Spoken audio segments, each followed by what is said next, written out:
We have a very exciting Parsha this week, Parshas Beshalach. The nation, they are finally leaving Egypt. They've been there for hundreds of years. Of course, the Jewish people's odyssey in Egypt began a very long time ago. It began with Joseph. He had the dreams. He was sold into slavery. He ended up in Egypt. Eventually, the entire family followed. The nation burgeoned and expanded, and they spent hundreds of years in servitude, in subjugation to Pharaoh and the Egyptians, and now it's time to leave.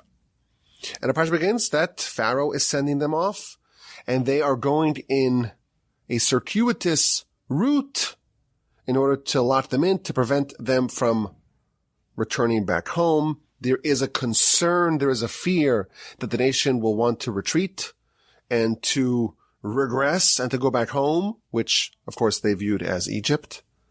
In addition, there is another justification for them to take a non-direct route, and that is to give the impression to the Egyptians that they are confused and they're trapped and they don't know where to go, and that will goad Pharaoh to pursue them, which he does. He marshals all of his military might, and he chases the nation, and there's the final showdown, and there's the standoff, and the nation's pinned by the water, and they're trapped, and there's no way to escape.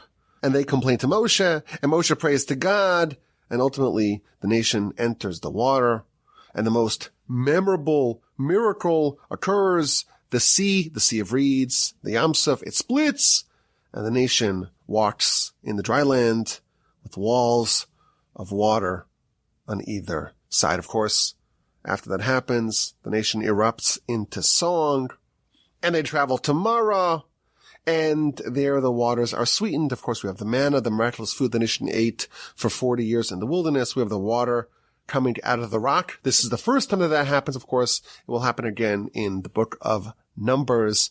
And the Parsha ends with the war against Amalek. In this Parsha podcast, I want to focus on a fascinating subplot in our Parsha.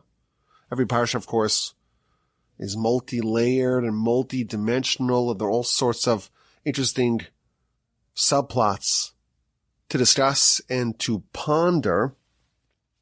And today I want to focus on the third verse of our Parsha and the bones of Joseph. So, of course, the Parsha begins, Vahi Beshalach Paro Sa'am. Pharaoh is sending the nation, and they're not going the way of the Philistines. That's a close way. No, because then maybe the nation will renege, will regress, and will want to turn back home. Instead, they go through the direction of the wilderness, towards Yam Suf, towards the Sea of Reeds, Vachamushim alu bnei Yisrael me'eretz Mitzrayim, and the nation ascended from Egypt, Chamushim, which Rashi tells us two interpretations. Either means that they were armed. The word Chamush means to be armed. Alternatively, the word Chamush is from the word Chamesh, which means 5. Only a fifth of the nation emerged.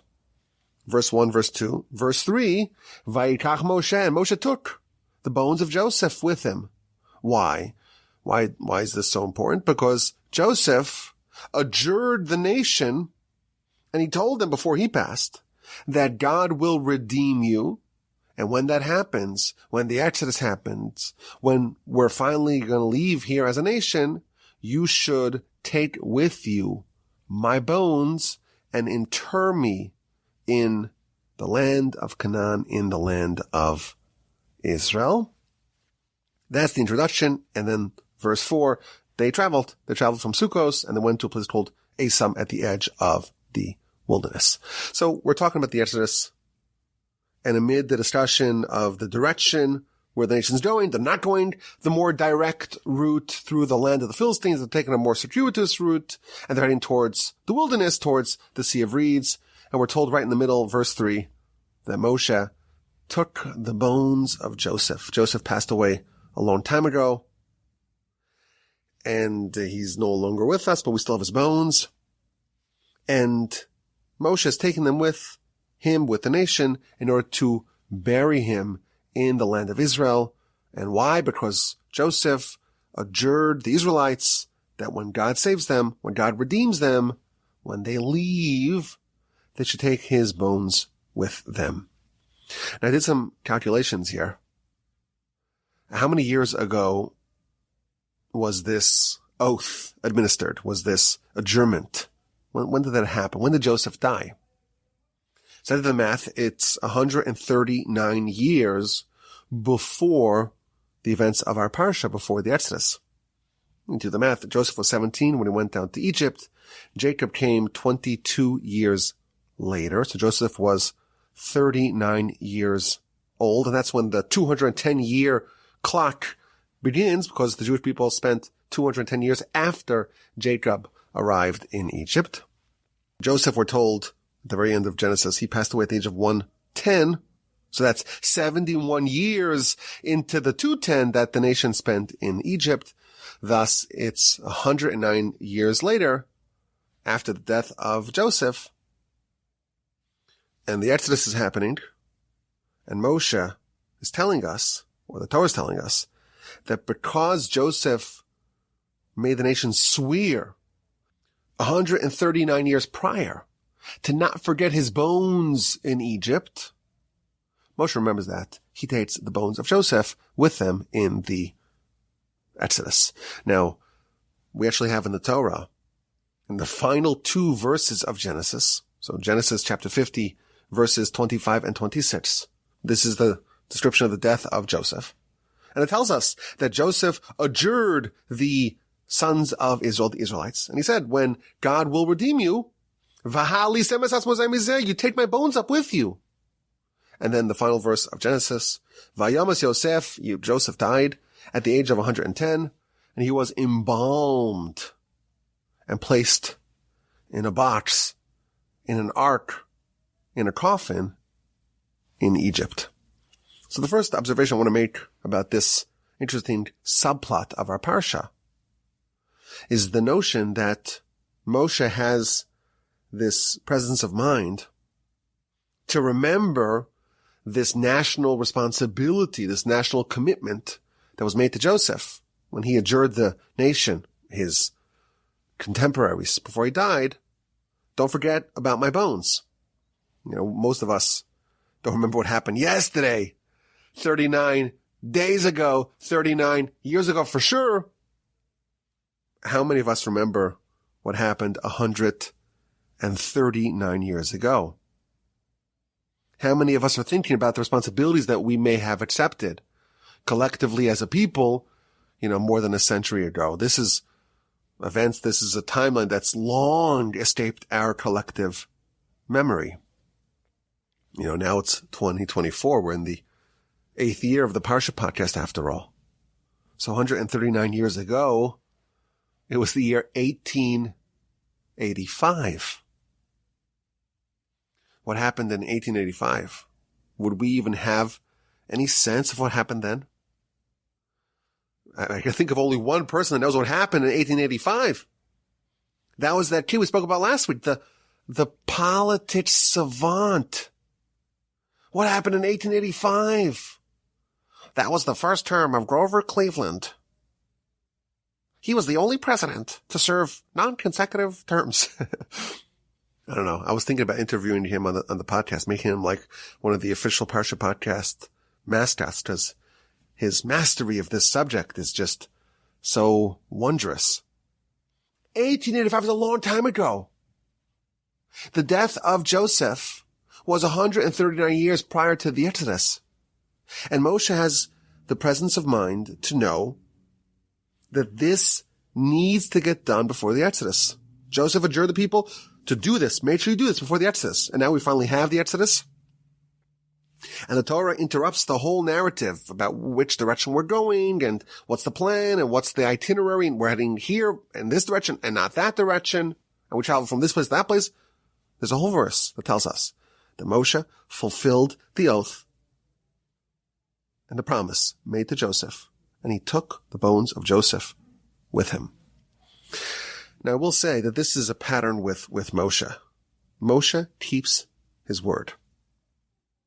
A couple of years ago, we cited an incredible midrash You recall back in Parshas Shmos. So Shmos is the first installment of the book of Exodus. So Shmos, Va'era, Bo, Beshalach. We're now in the fourth. In chapters 3 and 4 of Exodus, Moshe is being nominated. He's being commissioned by God to go back to Egypt. He was in Midian at the time. He was a shepherd working for his father-in-law Jethro. He's commissioned by God, go save the Jewish people. And we remember what happened. Moshe begins to object, and he launches a volley of objections. And he says, it's not worthy, and what will I tell them, and what name of God, and they won't believe me, and Pharaoh won't believe me. Send Aaron instead. When Moshe finally accedes to go, he makes a pit stop before he heads down to Egypt. This is chapter 4 of the book of Exodus. Vayelech Moshe. Moshe went. Where did he go? He finally agrees. Okay, now he's going to do it. Before he goes down to Egypt. Vayashav al Yeser Chosanu. He returns to Yeser, which is one of the nicknames, one of the 7 names of Jethro. He goes back to Jethro. Rashi tells us to take leave of Jethro and to ask permission to leave. Because Moshe made an oath to Jethro when he married Jethro's daughter, Zipporah. He promised he will not leave without permission. And now God Almighty appeared to him with the burning bush, 7 days of negotiations at Mount Sinai. And he's been given this sacrosanct mission, this vital mission to go save the Jewish people who are on the brink of total destruction in Egypt. And Moshe finally agrees, but he stops off and asks Jethro for permission to leave. And he says, I want to go back to my brothers who are in Egypt. This is in chapter 4, verse 18. Let me go see if they're still alive. Vayomer Yisro, and Jethro says, Lech l'shalom, go in peace. So we would read this verse as just filling out the narrative. It's just telling us more about what happened, but there's no empty verses in the Torah that are filler verses. And Rashi, of course, explains to us. This verse is telling us that even though Moshe was commissioned by God to undertake a vital, critical, essential, indispensable mission, nevertheless, he made a promise to Jethro. He's not going to leave without permission. He made a vow, he made an oath, and he will keep that vow. And yes, the nation is hanging on a thread, and the nation, the descendants of Abraham, they're at risk. And God Almighty gave you instructions. Moshe goes to consult with Jethro. He made an oath. And the hallmark of the greats, one of the hallmarks, is that they don't violate their oath. And it's implied from this verse that had Jethro said, you know what, I don't want you to go to Egypt. Egypt sounds dangerous. I was in Egypt. We know Jethro. His bachelor was in Egypt. What if Jethro would have stood firm? Moshe would have remained in Midian. It's a fascinating thing. And the Midrash tells us that not only did Moshe behave properly in going to get permission from Jethro, this incident actually demonstrates Moshe's credentials. And the Midrash cites a verse in Psalms, chapter 24. Mi ya'aleh b'har Hashem, who will ascend the mountain of God? Who's going to go up to Mount Sinai and say, I'm going to get the Torah, I'm going to wrestle the Torah out of the heavens and bring it down to humanity? Umi yakum imkom kacho, who could stand up in God's holy place? There are 4 qualifications.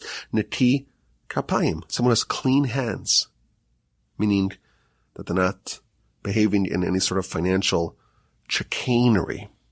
Uvar levav, someone who has a pure heart. Someone who does not take a false oath, and someone who does not swear deceitfully.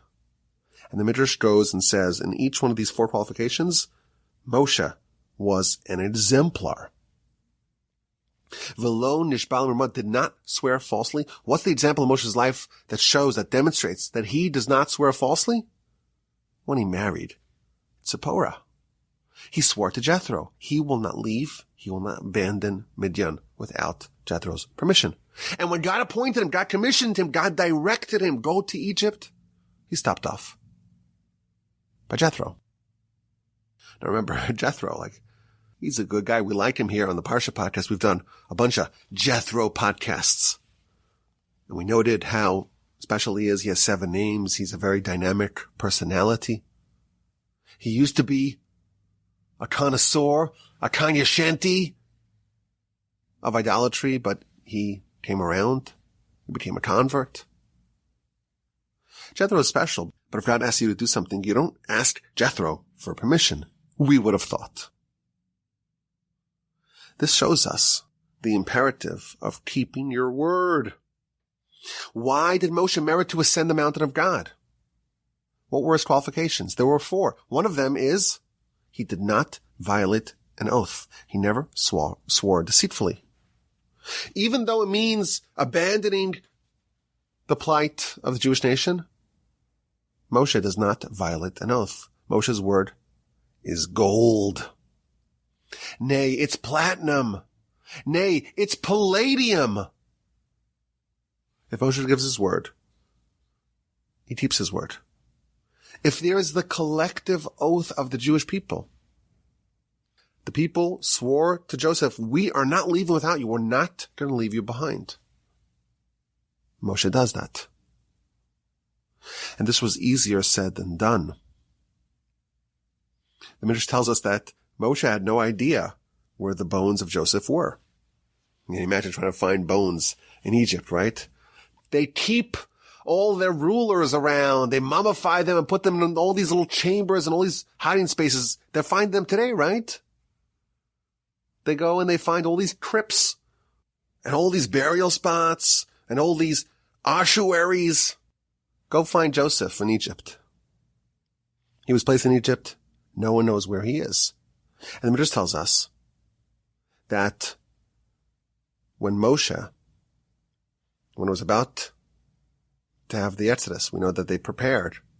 They were doing the paschal offering, separating the animal 4 days before the Exodus, and then they actually slaughtered the animal. They took the blood, put the doorposts.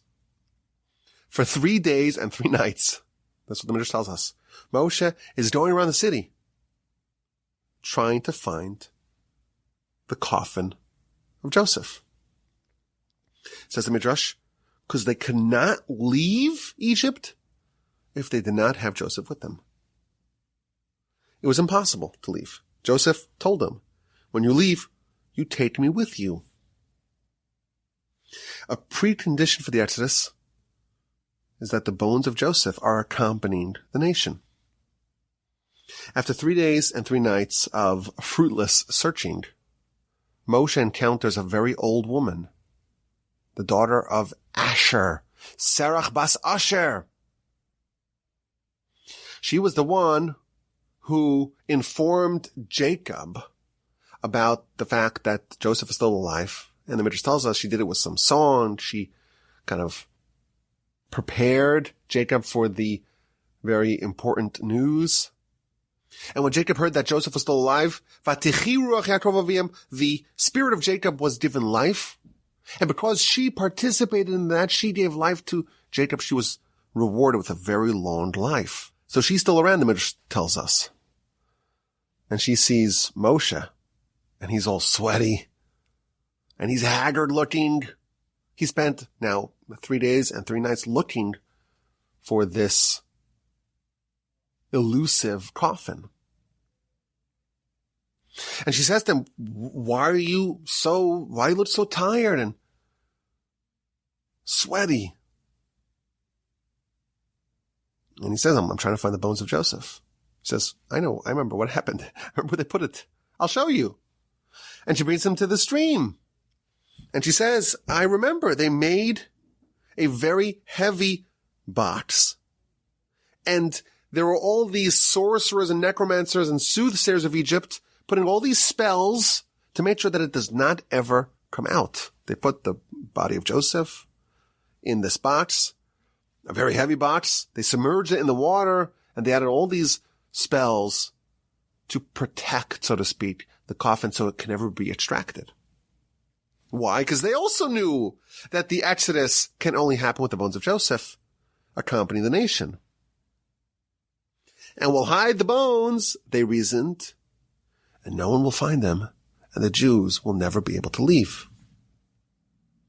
So Moshe goes to the edge of this stream, and he tries to summon Joseph. And he says, Joseph, Joseph, Yosef, Yosef, you know that you swore to the Jewish people that when they leave, they'll take your bones with you. Don't stop the redemption from happening.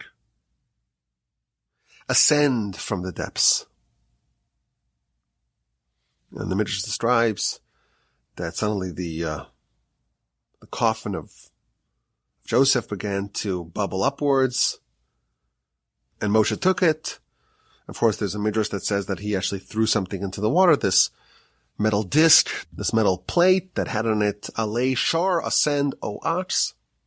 But Moshe starts schlepping. He's dragging this very heavy box, this very heavy ark. And everyone's schlepping stuff. Everyone's pulling heavy things. Because the Jewish people that night, the night of the Exodus, they were instructed to go request, to borrow from all their Egyptian friends and neighbors, give us items of gold and silver, because we need it for our trip. And the Almighty gave them a supernatural charm and grace in the eyes of the Egyptians, and they just lent them everything. So everyone's dragging these heavy satchels. They're taking all the gold, and Moshe is taking the very heavy box that contains the bones of Joseph. And the Midrash concludes that because Moshe was so dedicated in the burial of Joseph, he tended to Joseph in such a devoted fashion. That's why God tended to Moshe. Moshe was buried by God. That's, of course, at the end of the Torah. So there's a very interesting subplot here in the Parsha. Moshe is scouring Egypt for 3 days and 3 nights to find the bones of Joseph. And he meets Sarah, and she shows him where the body was placed. And the Egyptians also understood that Joseph would enable the Jewish people to leave. So they took extraordinary measures to keep him there.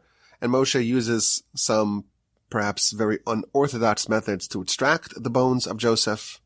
And Moshe was richly rewarded for this. This is the reason why God tended to Moshe when he needed to be buried, because Moshe tended to Joseph.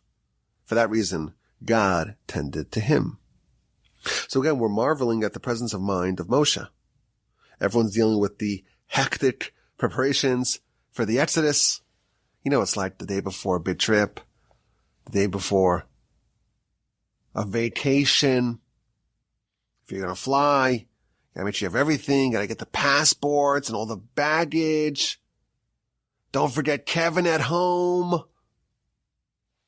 You know, we actually, even though we were blessed with a baby a couple of weeks ago, 2 weeks ago yesterday, we're actually traveling this week, please God, because my brother-in-law is getting married, so we're going to join the festivities in Canada. So just today, I went to the Houston passport office to get a passport for the baby. And it's not so easy because the baby, you have to have a social security number and a birth certificate, but we got it all. We got the passport. Actually, I have the passport right here on my desk in the Torch Center. I went to pick it up. I said, I'm going to go downtown to pick it up because we were there this morning, pick it up at 2:00, pick it up and come back here and record the podcast. But it's very hectic. Before you go, you got to make sure everyone has their stuff. But imagine you're leaving a country that you spent hundreds of years there. What's it like to pack up and move? We're going into the wilderness. We're following God. Moreover, it's not just to move. There's all sorts of things they need to do. You have the paschal offering. You got to take the sheep and tie it to your bed and watch it for 4 days and then offer it, really sacrifice it, but then take the meat and roast it and take all the blood, put it on the doorposts. And they got to do the circumcision the night before. And they have to borrow the gold and the silver from your Egyptian friends in order to fulfill the promise made to Abraham in chapter 15 of Genesis, And afterwards they will leave with great wealth. So there's an enormous checklist that the people have. Everyone's busy. But Moshe, he's focusing on something that no one else is focusing on. He's spending 3 days and 3 nights looking for the bones of Joseph. So I think this shows us the presence of mind of a leader to know what needs to get done, to understand what the responsibilities are, what the absolute imperative is for the nation to fulfill the collective oath that was made to Joseph. But if you examine this a bit more deeply, I think there's a very important question that we need to ponder. Why is this, in fact, so significant? Why does it really matter? What happens if we just leave Joseph behind?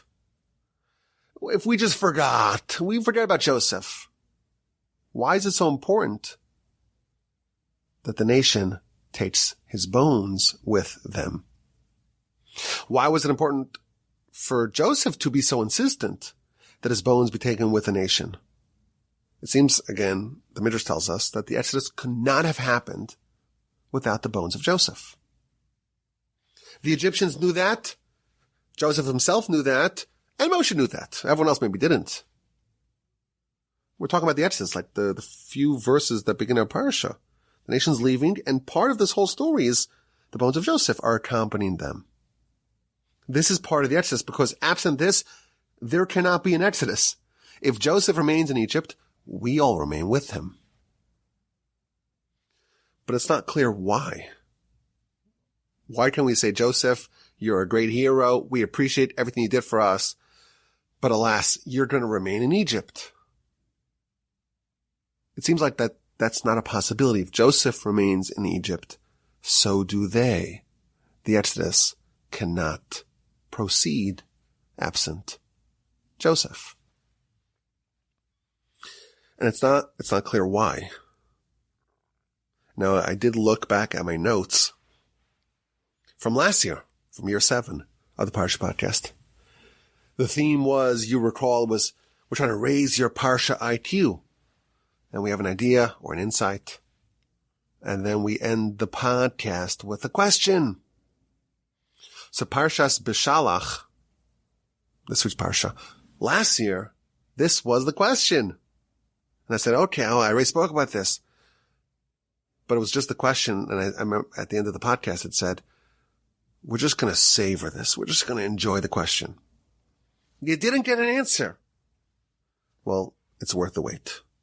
I want to share 3 different ideas in the spirit of year 8 of the Parsha podcast. Deep and deeper.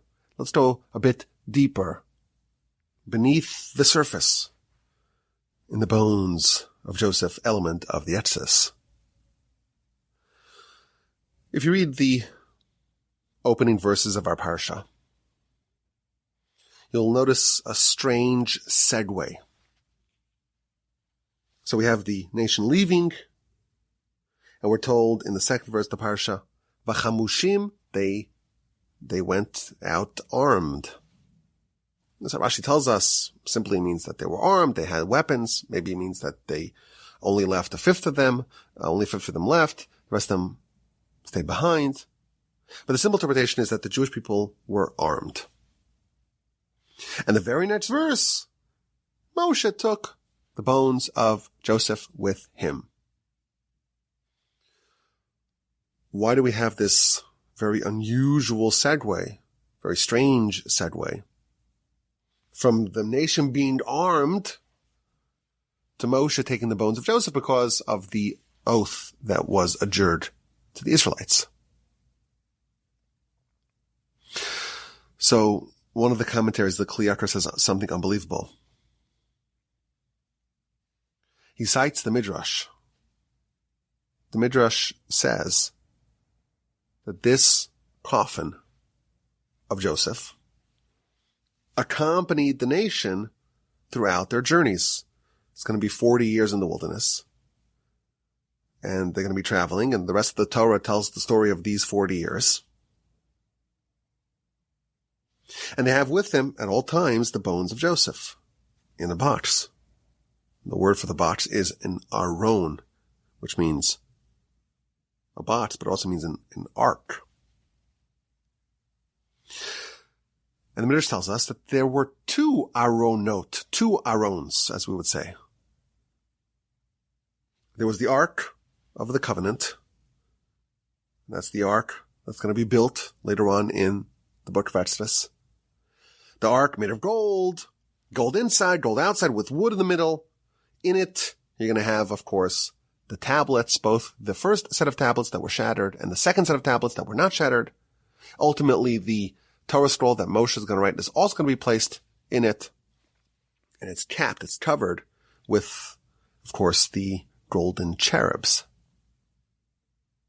This ark, of course, symbolizes Torah, the great gift that the Almighty gave the Jewish people. So you have two arks, the ark that contains the bones of Joseph and the ark that contains the tablets. And they went side by side. And for 40 years, the nation has these two arks that are almost leading the nation. And everyone they passed would inquire, why do you have a coffin, a box with bones? Bones of the dead. And it's traveling alongside the box, the ark of he who is eternally living, i.e. God. It seems incongruent to have these two boxes travel alongside each other. They seem to be opposites. One's, the ark of God, it's completely suffused with life and vitality. And this is a box that has bones. It contains the dead. And they would respond to those who would inquire and say, no, they're the same. This one, i.e. Joseph, he fulfilled what it says in this one, i.e. Torah. And the Midrash continues, and it goes through all 10 commandments, and it demonstrates how Joseph was the paragon of all these 10 commandments. Of course, the 10 commandments start off, I am the Lord your God. What does Joseph say at the end of Genesis when his brothers are worried that he's going to punish them for what they did to him after Jacob passes? He says, am I instead of God? Hatachas Elohim Anochi, am I instead of God? Joseph demonstrates that he completely submits to the Anochi, so to speak, to I am the Lord your God of the first of the 10 commandments. And it goes on one after another. You should not have any foreign gods. That is the second of the 10 commandments, which of course we will read in next Parsha. And it cites again an example where Joseph embodies this. In chapter 42, verse 18, Joseph says, Es ha'elokim ani yareh, I am fearful of God and God alone. Don't take God's name in vain. When Joseph swore falsely in chapter 42, verse 15, he swears on the name of Pharaoh. Rashi even points out over there. When he swears falsely, it's only in the name of Pharaoh. And so on, one after another. The Midrash proves that Joseph is the perfect embodiment, the personification of the 10 commandments of the Torah. And therefore it's very appropriate to say, Joseph, you go right alongside the other ark, the ark that contains the bones of Joseph, that will travel alongside the other ark, the ark of the covenant. Says the Kli Yakar, unbelievable idea. The Jewish people were told in the second verse of our Parsha, they were armed. And the very next verse, it tells us what they were armed with. What is the weaponry of the Jewish people? How do we historically go into battle? What is our true weaponry? That, of course, is the Torah. And in fact, when the nation actually went to war, they took the ark with them. Why? Because that is how we historically have gone to war, with the power, the full force of the Almighty's Torah behind us. And that's wonderful. After Sinai. After Sinai, and the nation builds the tabernacle, and they actually receive the Torah, and they find a permanent home for the tablets in the ark. But now we're at the Exodus. The Jewish people have not yet received the Torah. They have not yet had the revelation at Sinai, and have not yet built the Ark of the Covenant. So how do we go into war now? What is the weaponry that we take with us? The verse tells us there's this unusual segue. They were armed. Oh, and they have the bones of Joseph. No, that's not two random, unconnected elements of the story. They were armed with the bones of Joseph, because the bones of Joseph were the equivalent of the Ark. And just as the Jewish people would go into war with the Ark of the Covenant, the thing that is indistinguishable, the other Ark, so to speak, the Ark that went alongside the Ark of the Covenant, the Ark that contained the bones of Joseph. Joseph, the embodiment of the Torah, the person who personified, who exemplified the steadfast adherence to Torah. That's what we went into battle with. That is what we were armed with. And therefore the verse tells us, Moshe took these bones. These bones were the equivalent of the tablets. This box is the equivalent of the Ark of the Covenant. It's an amazing observation.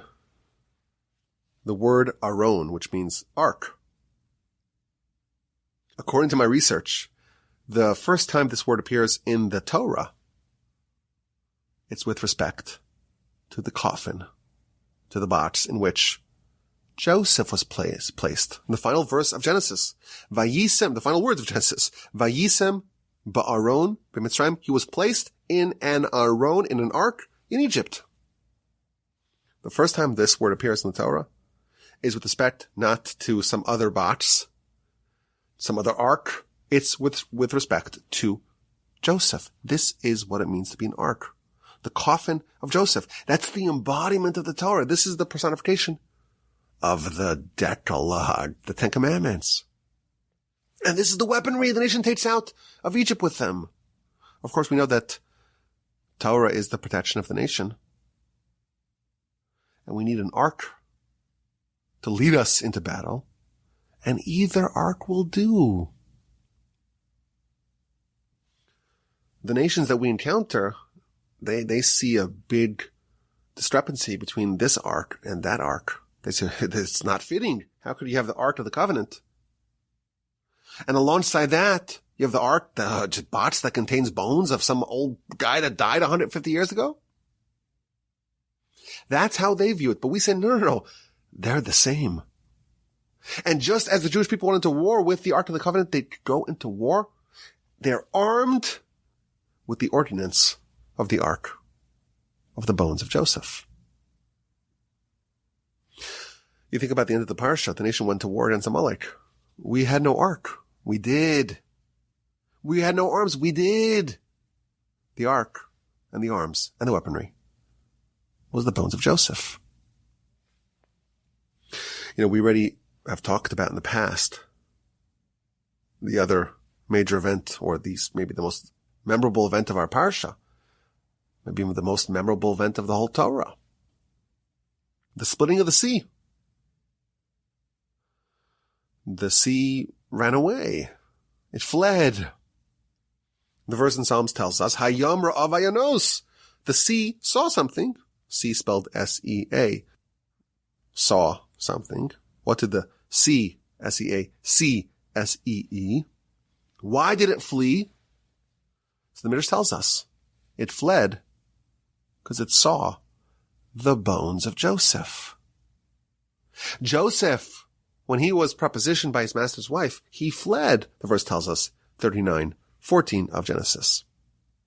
He left his garments with her, Vayanas, and he fled, Vayetze hachutza, and he went outside.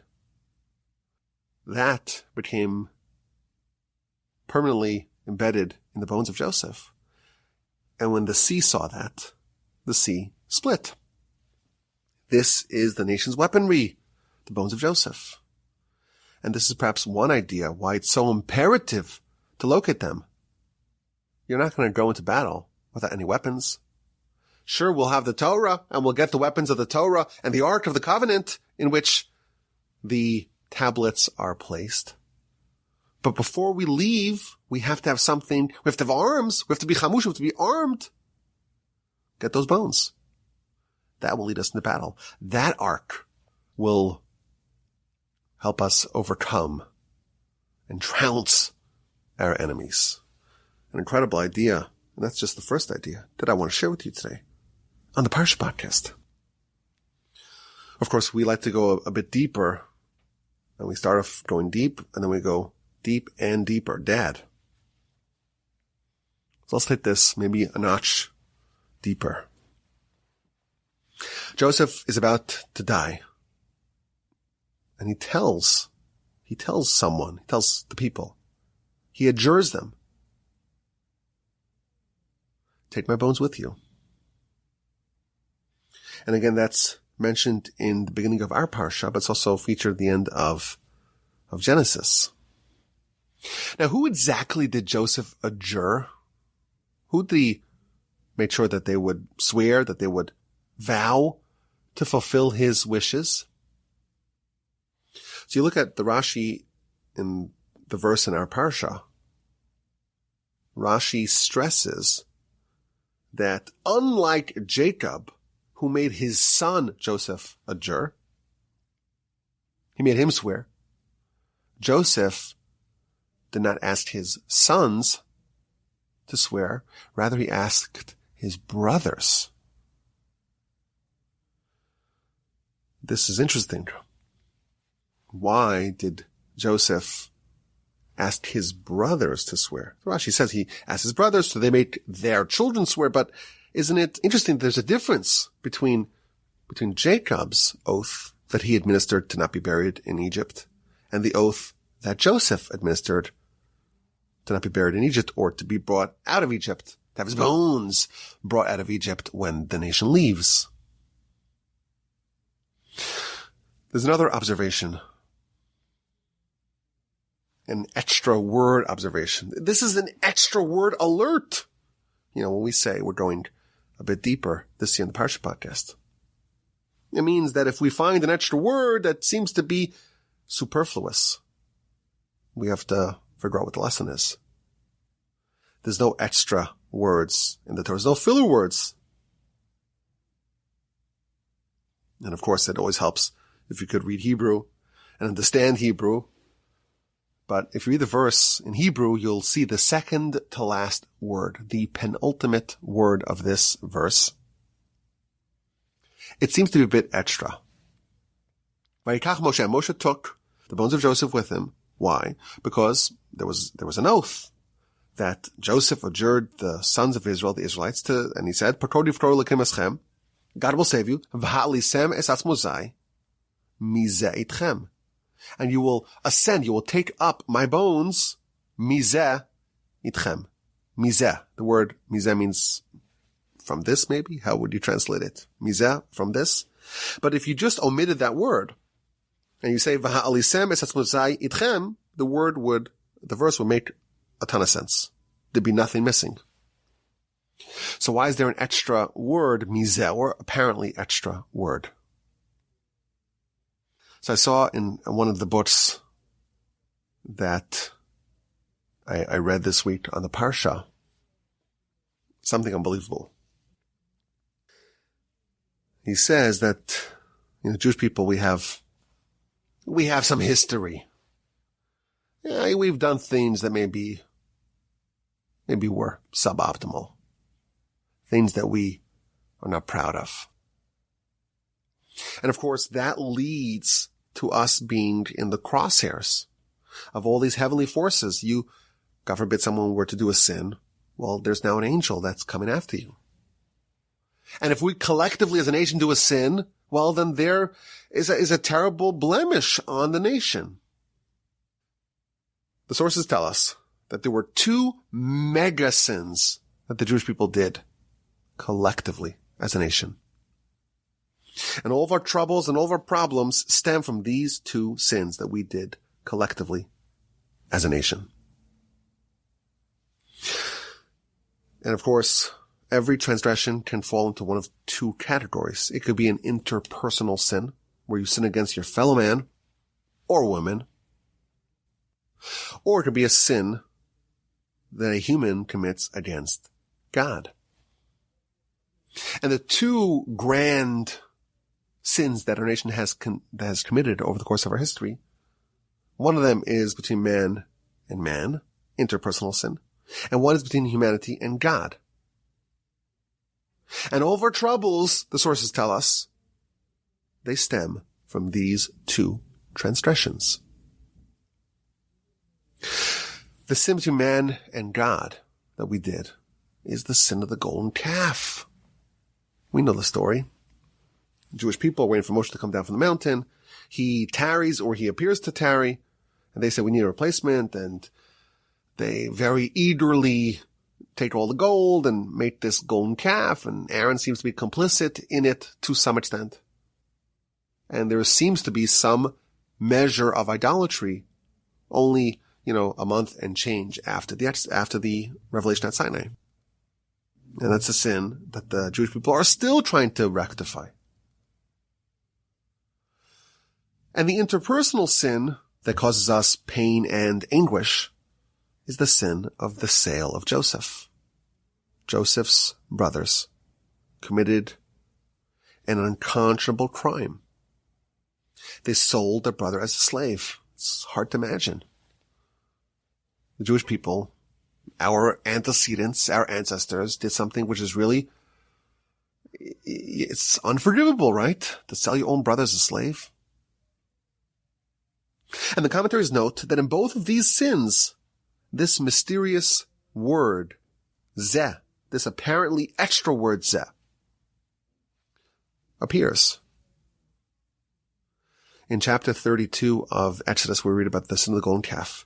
Ki zeh Moshe ha'ish.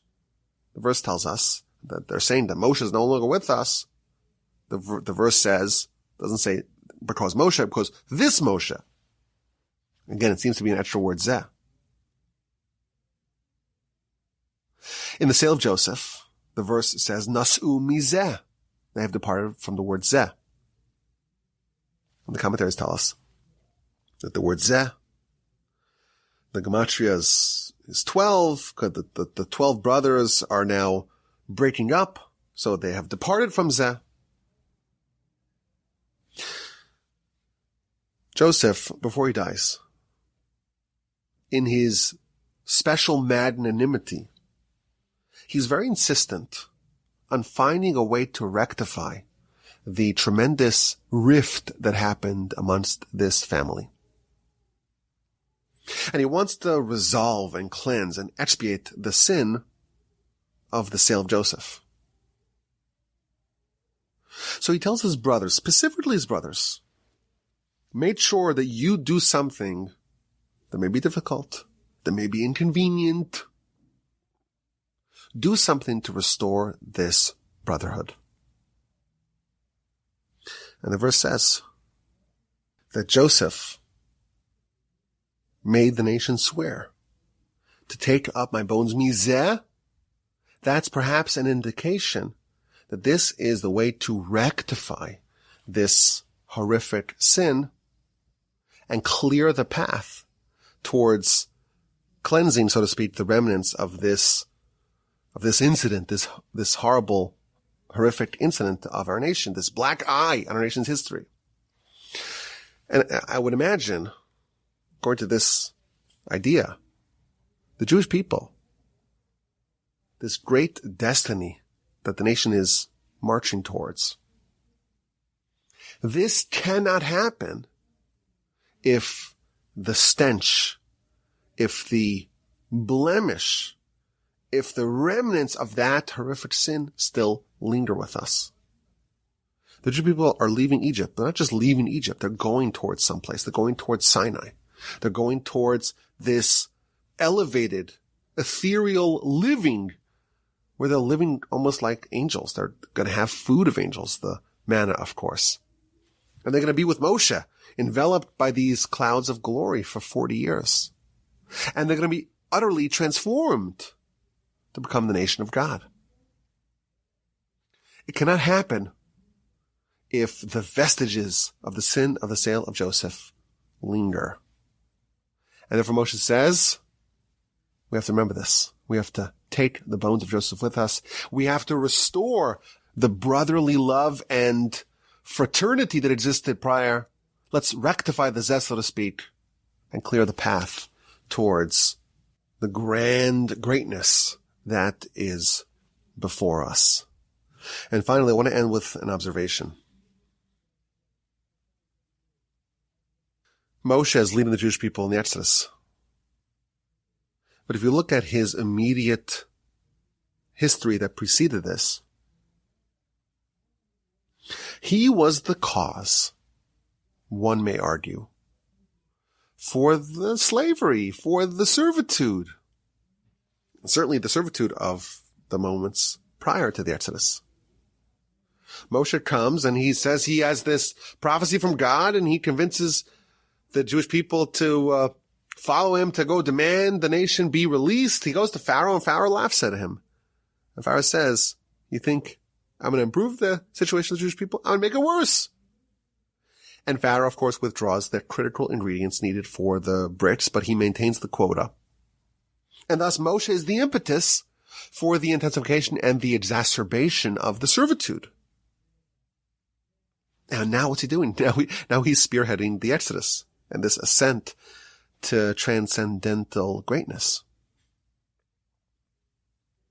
So the thing that seems to get us into the exile, well, that's what's getting us out and directing us towards glory and greatness. On a similar level, Joseph, he's the catalyst for the nation or the family of Israel to descend to Egypt.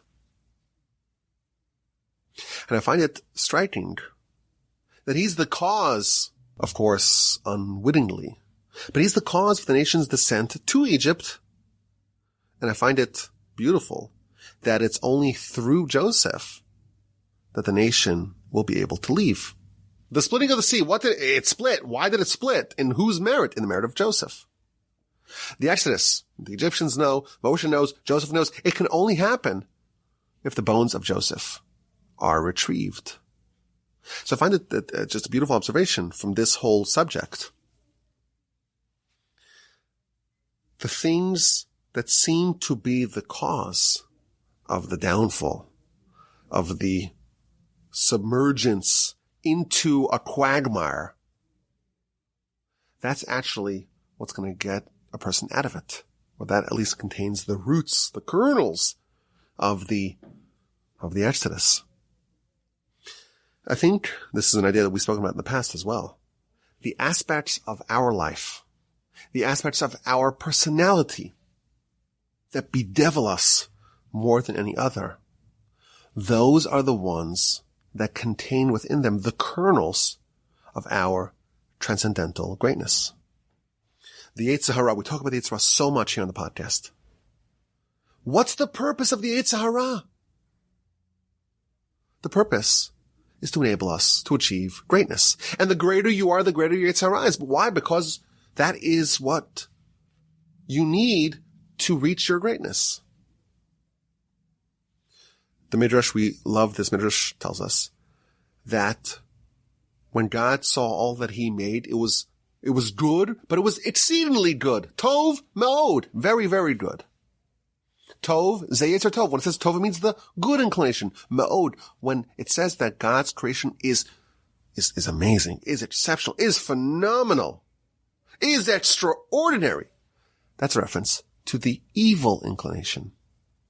The forces, the drives, the impulses, the difficulties that initially destabilize us, that throw us, that plunge us into the Egypts that we may be subjected to.